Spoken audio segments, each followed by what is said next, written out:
하나님이 인정한 의로운 사람, 이런 제목으로 좀 말씀을 드리려고 그래요. 오늘 저와 여러분들도 하나님께 인정받을 수 있는 의로운 사람이 되었으면 좋겠습니다. 자, 오늘 여기에 의로운 사람 요셉이라고 성경은 딱 이름을 못 박아 두었습니다. 자, 왜 이렇게 하나님이 요셉을 의로운 사람이라고 인정할 수밖에 없었느냐? 우리가 아까 영상을 봤지만 마리아가 요셉과 정혼을 했어요. 정혼했다는 건 부부와 똑같은 거예요. 이제 1년의 숙성 기간을 두고 이제 두 사람이 이제 합의하여서 합방을 할 수 있는 날짜만 잡으면 돼요. 그러니까 완벽한 부부입니다. 그러나 함께 생활하지 않고 잠자리를 하지 않는 것뿐이지 부부와 똑같아요. 근데 어느 날 보니까 정결한 여인인 줄 알았던 마리아가 이상하게 배가 불러가지고 점점 배가 나오고 있는 모습이 보여요. 그래서 요셉이 고민을 했습니다. 어떻게 해야 될까? 사실 요셉이 분노할 수도 있잖아요. 너무 부정한 여자야. 나 외에 다른 남자하고 잠자리를 해서 아기를 가졌어? 난 너와 같은 여자와 함께 생활할 수 없어. 아마 돌을 들어서 마리아를 칠 수도 있었을 겁니다. 근데 요셉은 어떤 사람이었다고요? 의로운 사람이었기에 하나님 앞에 무릎을 꿇고 기도했습니다. 하나님이 짝지어진 이 여자가 아기를 가졌습니다. 내 아기가 아니고 다른 남자의 아기를 가졌습니다. 어떻게 하면 좋을까요? 돌을 들어 쳐서 죽여야 될까요? 아니면 그냥 조용히 그냥 헤어지는 게 좋을까요? 요셉은 좀 의로운 사람이라 이제 마리아에게 피해를 주기보다는 그냥 조용히 관계를 끊는 게 좋겠다고 생각을 하고 있었습니다. 근데 하나님이 요셉에게 꿈에 나타나서 요셉아, 네가 생각하고 있는 그런 부정한 여인이 아니야. 그 여인 마리아는 정결한 여자야. 하나님이 이 마리아를 통해서 하나님의 구원을 이루기 위해 성령으로 잉태된 거야. 사람으로 잉태된 것이 아니라 하나님의 능력으로 잉태된 거야. 요셉이 그 꿈에 나타난 그 하나님의 음성을 듣고 아하, 내가 잘못 생각하고 있었구나. 사실 그 상황에서 거부할 수도 있을 거예요. 하나님, 그래도 나 싫어요. 내 여자인데 나를 통해서 잉태하고 아기를 가져야지. 아무리 하나님이라 할지라도 하나님 나 불쾌합니다. 기분 나쁩니다. 싫습니다. 라고 얘기도 할 수 있잖아요. 그런데도 이 요셉은 하나님의 뜻이라니까. 하나님이 이 여자를 통해서 인류를 구원하겠다고 하는 하나님의 원대한 꿈을 가지고 있다고 하니까 하나님의 뜻대로 되기를 원합니다. 마리아도 그랬잖아요. 하나님의 뜻대로 되어지기를 원합니다. 이것이 의로운 사람의 모습입니다. 자기 생각을 고집피우고 난 이렇게 생각합니다. 그리고 자기의 것들을 이야기하는 것이 아니라 하나님 앞에 순종할 수 있는 이런 모습들을 우리는 가지고 있어야 된다고 하는 것입니다. 그리고 요셉이 이런 모습만 의로운 것이 아니라 요셉은 여러 가지 의로운 많은 모습들을 가지고 있어요. 오늘 여러분들은 이 요셉의 의로움을 좀 본받아야 됩니다. 그리고 이제 거절할 수 있는데도 불구하고 이제 마리아에게 찾아가서 자기가 이제 데리고 옵니다. 그리고 또 오늘 성경에 보니까 마리아를 데리고 와가지고 아기를 낳을 때까지 뭐를 하지 않았다고요? 동침을 하지 않았다는 얘기예요. 동침을 하지 않았다는 걸 뭘 얘기합니까? 잠자리를 하지 않았다는 얘기입니다. 피 끓는 나이 아닙니까? 더군다나 이쁘고 젊은 아내가 옆에 있는데 어떻게 그냥 몸이 가만히 있겠어요? 간혹가다 우리 청년들, 우리 그 뭡니까 그 카톡에 그 뭡니까 그 안에 들어가면은 그 사진 같은 거 올라가 있는 거 보면은 여자친구하고 끌어안고 뽀뽀하는 그런 사진도 있고, 또 여자애들도 보니까 그런 낯뜨거운 그런 이런 사진을 올려놓는 것을 봅니다. 그래서 제가 그랬어요. 야, 다른 건 올려놔도 이런 사진은 올려놓지 마. 그러고 나서 어느 날 가서 봤더니 없어졌어. 그래서 제가 물어봤어요. 야, 그 뽀뽀 사진 어디로 갔냐? 그랬더니 얘 헤어졌어요. 헤어져가지고 없애버리는 거예요. 그럴 거면 이 결혼도 못하고 그럴 바에는 좋은 걸 올리지. 그게 나의 이미지가 나빠지는 그런 사진들을 올리냐. 사실 정말 참 그런 면에서 요셉은 대단하다. 정말 의로운 사람이라는 게 다시 한번 절제할 줄도 알고, 정말 여러분 요셉이 마리아하고 동침을 했다고 생각해 보십시오. 이게 요셉의 아들인지 하나님의 능력으로 잉태돼서 난 아들인지 그걸 어떻게 설명할 수가 있겠습니까?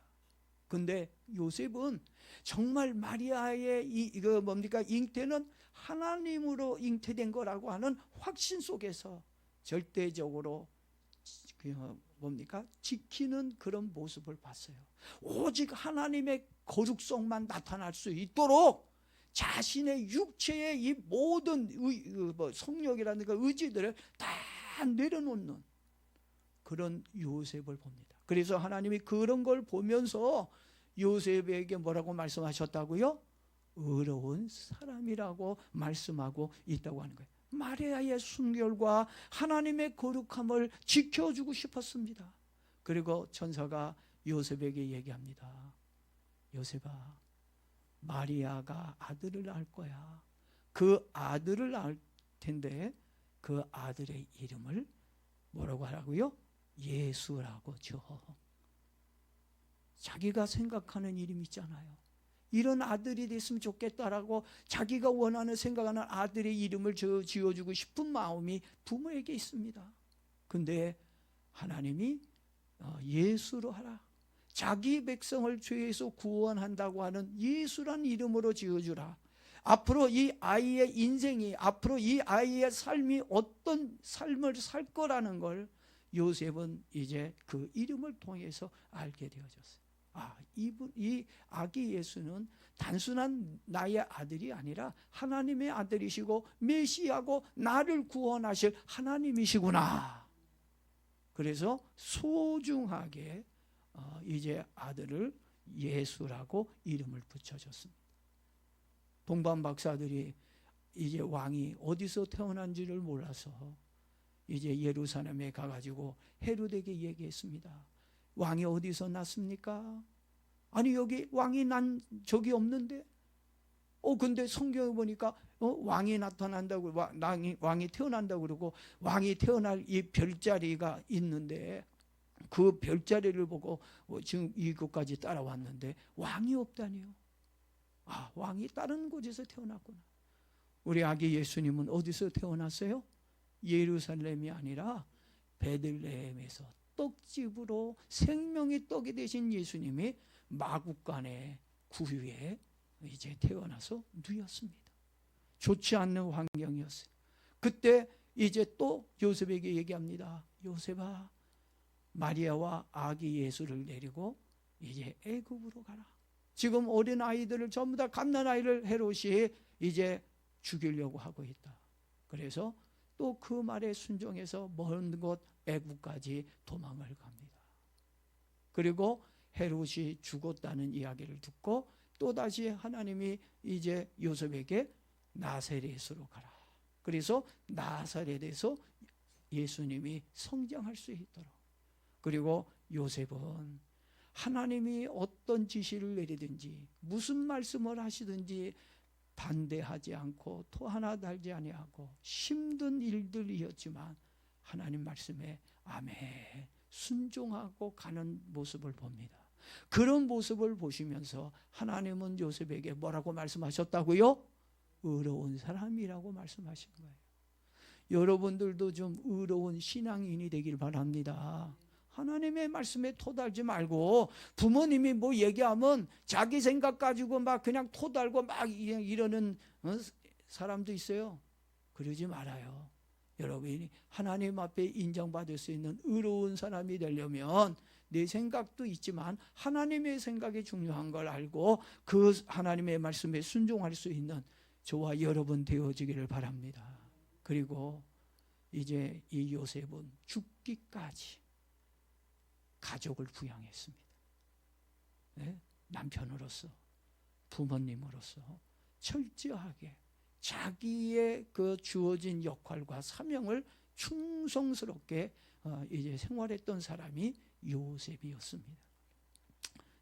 지난번에 우리 사모님이 성경 공부를 가리키면서 이제 얘기하는 걸 들어보니까 천주교에서는 이제 마리아가 다른 아이를 가지지 않았다 이렇게 가르쳤다고 얘기하는데 사실 성경에 보니까 마리아가 예수님 외에 다른 자녀를 낳았다는 기록이 있어요.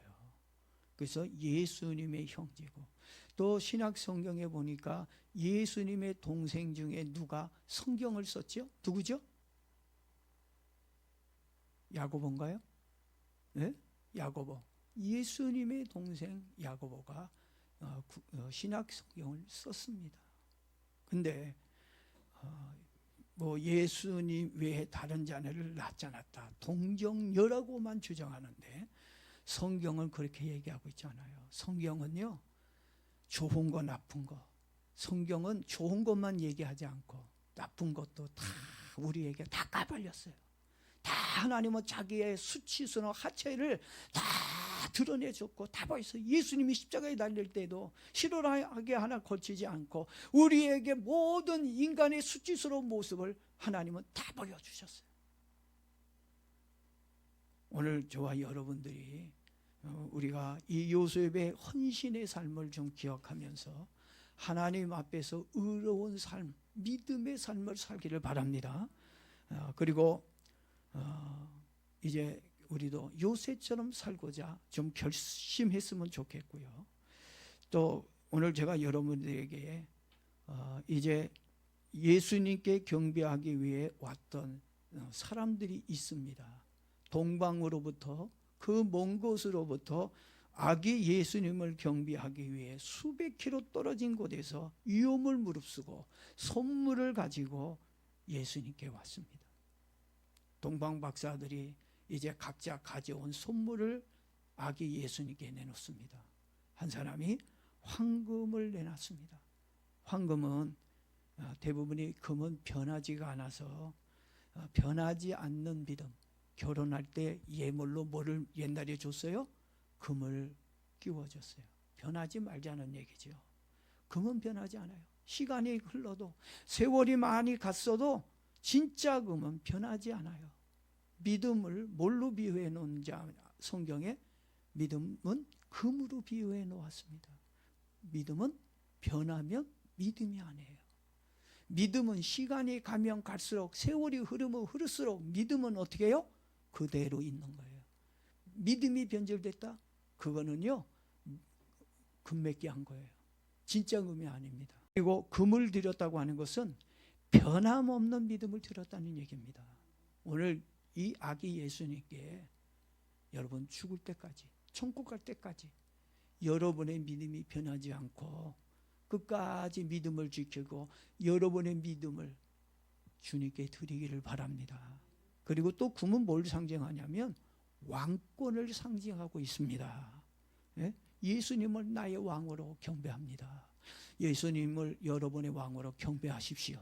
영원히 나는 예수님이 나의 왕이다. 그리고 그 왕 대신 예수님을 섬긴다고 하는 그런 신앙 고백으로 이제 황금을 드렸다고 이야기합니다. 변함없는 충성, 이게 진짜 믿음입니다. 그리고 또 어떤 박사가 이제 뭘 드렸어요? 몰약을 드렸습니다.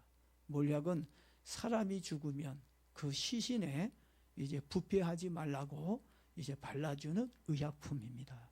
이걸 뭘 상징하냐면 영생을 상징한다고 얘기하고 있습니다. 예수님은 영원하신 하나님이십니다. 예수님은 영원하신 신성을 가지신 하나님입니다라고 하는 고백을 몰약을 통해서 드렸다고 하는 것입니다. 여러분, 예수님은 나의 영원한 생명입니다. 예수님을 통해서만이 영원히 살 수 있습니다. 이런 믿음의 고백 몰약을 주님께 드리기를 바랍니다. 그리고 또 동방박사 한 사람이 또 뭐를 드렸다고 그래요? 유향을 드렸다고 그래요. 유향. 지금 여러분 이 유향, 이게 이제 관절약으로 염증 치료제로 뭘로 많이 지금 광고되냐면 보스웰리아라고 이제 많이 얘기합니다. 근데 이 유향은 이제 치료제로 예수님은 나의 인생을 치유하고 나의 질병을 치료하는, 나의 삶을 치료하는 치료자십니다 라고 하는 고백이라는 것입니다. 오늘 여러분의 믿음이 예수님은 나의 인생을 치료하고 나의 질병을 치료하신 분입니다 라고 하는 믿음의 고백을 드리기를 바랍니다. 그리고 이 유향은 뭘 또 의미하냐면 성도의 기도를 의미하고 있다고 얘기합니다. 나의 기도를 들어주시고 응답해 주시는 분이 예수님입니다. 그래서 우리 누구의 이름으로 기도해요? 예수님의 이름으로 기도하는 겁니다. 우리의 기도를 들으시고 응답하시는 분이 바로 아기 예수님입니다. 이런 고백으로 유향을 선물로 드렸다고 하는 것입니다. 자, 오늘 여러분들도 아기 예수님의 탄생을 축하하고 경배하기 위해 오늘 오셨어요. 뭐 가지고 오셨습니까? 뭐 들고 오셨습니까? 예? 제가 보니까 여러분 큰 생각 없이 헌금 몇만 원 가지고 왔을 거라는 생각을 해봅니다. 이것도 큰 거고 귀하다고 생각합니다. 이제 내년에 올 때는 그냥 몇만 원 들고 오지 말고 동방바사처럼 황금도 좀 가져오고 좀 뭔가 귀한 것도 좀 가지고 와요. 헌금 돈 몇 푼만 드리려고 하지 말고. 예? 그리고 이 동방박사 말고 또 예수님께 찾아온 사람들이 있어요. 누가 예수님께 찾아와 경배했어요? 목자들이. 들에서 짐승을 키운 양과 이제 염소를 키운 이제 목자들이 천사의 말을 듣고 아기 예수님을 경배하기 위해 찾아갔습니다. 근데 보니까 우르르 목자들이 몰려갔는데 그들의 손에는 뭐예요? 아무것도 없어. 빈손으로 예수님께 왔어요. 꼭 들고만 가는 것이 좋은 거 아니에요. 빈손이라 할지라도 오세요. 아기 예수님께 정말 진실한 마음으로 축복하고 경배하기 위해서 정말 빈손 빈몸이라 할지라도 예수님께 와서 경배하는 저와 여러분 되어지기를 바랍니다. 근데 진짜 그들이 빈손으로 왔을까요? 저는요, 그들은 동방박사들이 주님께 드린 선물보다 더 값진 것을 드렸다고 생각합니다. 뭘 드렸을까요? 기도를 드렸어요? 통성기도 했나요? 합심기도 했나요? 그들은 천사의 말을 듣고 그들이 예수님께 경배를 갔는데 그들에게 가장 소중한 것들이 뭡니까? 목자에게 있어서 가장 값진 건 뭡니까? 짐승입니다. 가축이에요. 그 가축들을 도적 맞을 수도 있고 사나운 짐승들이 와서 다 해칠 수도 있는데도 불구하고 이 목자들은 천사의 말을 듣고 아기 예수님 구원자 되신 이 주님을 경배하기 위해 다 버려두고 들에 두고 그들은 예수님을 만나기 위해 급하게 발길을 예수님께 향했다는 얘기입니다. 저는 그래서 이 목자들이 정말 값지고 귀한 것을 드렸다고 생각합니다. 여러분들도 예수님께 여러분의 인생에서 가장 귀하고 값진 거 다 주님을 위해서 놓을 수도 있고 다 포기할 수도 있는 그런 참된 경배의 마음을 갖기 바랍니다. 그럴 때 주님이 그걸 보시고 의로운 요셉이다, 의로운 사람이라고 인정할 줄로 믿습니다. 이번 성탄절을 기점으로 이제 저와 여러분들도 이제 정말 예수님을 경배하고 참된 의로운 사람으로 살기로 결심하고 예수님을 경배하는 저와 여러분 되길 예수 그리스도의 이름으로 축원합니다.